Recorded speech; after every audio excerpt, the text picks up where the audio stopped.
Hi, good day. I am Feliz Andrea Marie Abrera of BSE 1, and today we will talk about 100 Years of Solitude by Gabriel Garcia Marquez. But first, before we jump into knowing the summary, the characters, the plot, and the theme of this specific novel, of course, we would like to talk about its author first. We would like to know what he is known for and what are the genres he usually do in his life.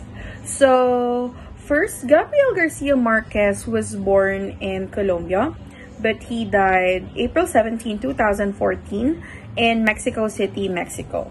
So, he won and had a prize of Nobel Prize in Literature. He was awarded in 1982 for his novels and short stories, especially 100 Years of Solitude. So, he is considered one of the most significant writers of the 20th century because he is known for his magic realism and fusion of reality and fantasy in his works. So, his writing often explores the themes of love, power, politics, and the complexities of human nature, which you're all gonna know in the story 100 Years of Solitude. Okay, so now we talk about the novel itself. 100 Years of Solitude is one of the greatest works in the magical realism genre. It was published in 1967. So the novel follows the Buendia family over several generations in the fictional town of Macondo, 7 to be exact. It begins with the patriarch Jose Arcadio Buendia founding the town and establishing a family dynasty. The novel spans a century and weaves together elements of fantasy, history, and social commentary. So the story actually explores the cyclical nature of history, which is the consequences of human actions and inevitability of solitude, which is, feeling of loneliness. And the characters in the Buendia family face love, passion, tragedy, and the impact of their choices on future generation, which is transferred. So the novel begins with Jose Arcadio Buendia and his wife, which is Ursula Iguaran, founding the town of Macondo in the jungle. They actually dream of creating a utopia, but their descendants face a repeating cycle of triumphs and tragedies, which is the generations moving forward. And the story spans 7 generations, as I mentioned earlier, and with each generation repeating the mistakes and patterns of the previous one. Basically, history repeating itself. So, if you say, why is it 100 Years of Solitude? It is basically because the history keeps on repeating itself. And since it's a family dynasty, it's a very long journey of the family passing forward to generations. And why is it known with is magical realism genre?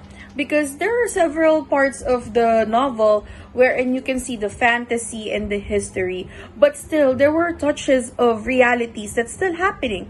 Imagine the family dynasty, which is something you see still happening here in the world. So that is why this work of Gabriel is a very known work for its magical realism genre, specifically having the elements of fantasy, history, and social commentary. Okay, so for its settings, of course, as you heard earlier, of course, Macondo, the fictional town founded by the great Jose Arcadio Buendia, serving as the central setting of much of the novel. Of course, the Buendia's house, the family home, where the majority of the story unfolds as well. Last is the Banana Company. It actually represents foreign exploitation and interference in Latin America affairs. Okay, so now we talk about the characters.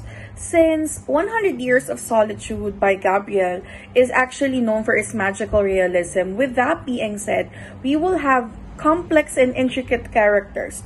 So I'm gonna start with Jose Arcadio Buendia. He's actually the patriarch and the founder of the Buendia family. Jose Arcadio is a very ambitious and idealistic man who actually dreams of creating utopian society in Macondo, which is the setting specifically. So his personality, he's very intelligent, but he is also obsessed and unstable. man. So it actually leads to his descent into madness. So that comes with one of the themes, which is solitude. So his role, his decisions, including founding Macondo and his obsession with alchemy, actually shaped the destiny of the family and the town from his generation into the succeeding generations. So now let's move forward to his wife, Ursula Iguaran. Um, Ursula Iguaran is Jose Arcadio's wife and also cousin. And she is a strong-willed and pragmatic woman. And her personality, she is actually the backbone of the family. She provides stability and continuity over the generations. So that means she was there all throughout. So Ursula's resilience and determination actually played a really crucial role in the survival and the endurance of the Buendia family, starting from the first generation until to the last generation. That is explained in the novel. So now we move to Aureliano Buendia. He's the second son of Jose Arcadio and Ursula. He becomes a military leader and a latter of recluse consumed by solitude itself as well. He is haunted as well by the sense of predestination, and sometimes he feels disconnected from the world around him. So he is also one of the key figures in the novel, as his actions and his reflection, touch the themes of the solitude. Of course, also political turmoil, being a military leader itself. So we talk about Amaranta. It's Jose and Ursula's daughter. She is as well a very strong-willed and resentful, and sometimes often manipulative in the novel itself. Her personality is, she struggles with unrequited love and harbors, deep-seated bitterness in her life, which actually contributes to the family tragic fate, which keeps on repeating on itself through the generations. And Amaranta's choices of relationships actually far-reaching consequences for the Buendia family.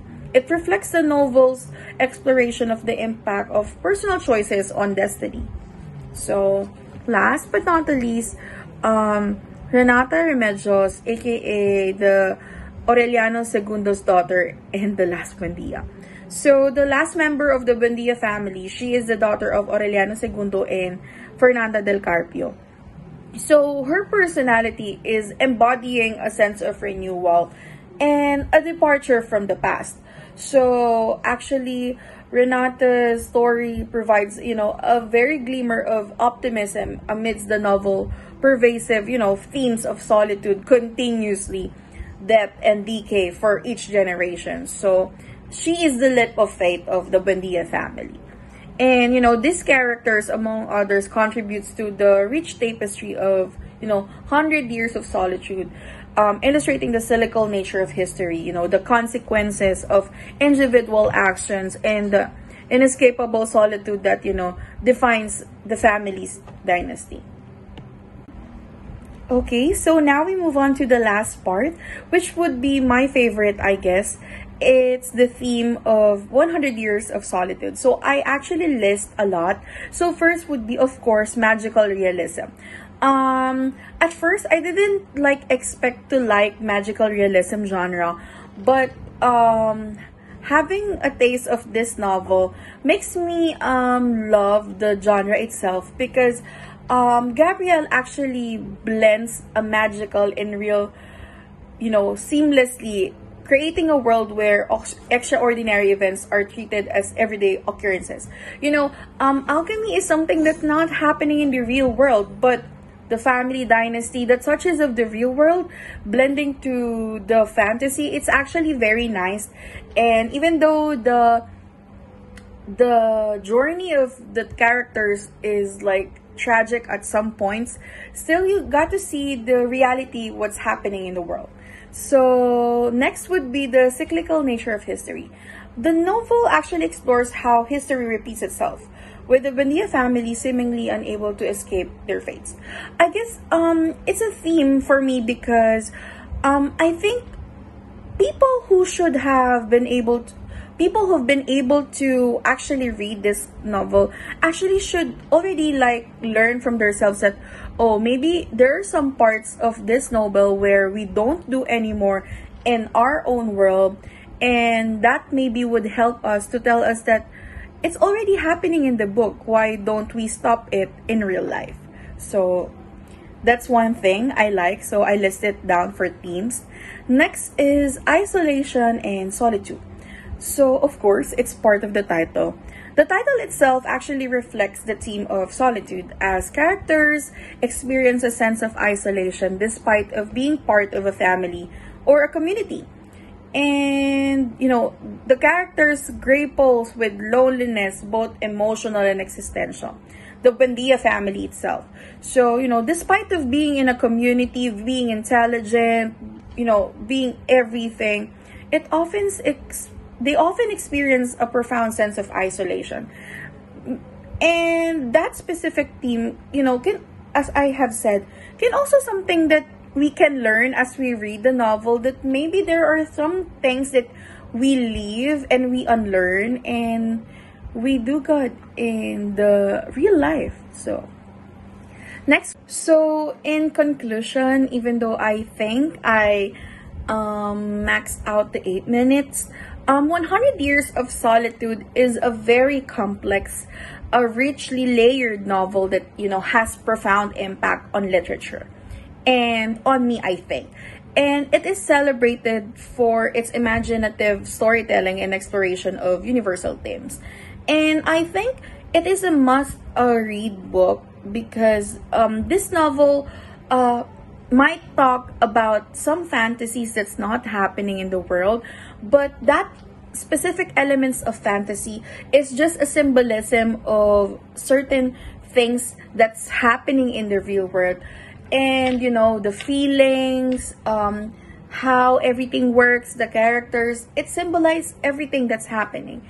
And I think that's the beauty of magical realism, of using symbolism to depict different things and to like putting how bad or how great of a deal some things are. So to conclude, 100 Years of Solitude is a very nice book, and I am so happy that I chose this as to be my novel for this specific course. So I hope you enjoy my analysis for the novel 100 Years of Solitude, written by Gabriel Garcia Marquez. Once again, I am Feliz Andrea Marie Abrera of BSE 31, and have a good day!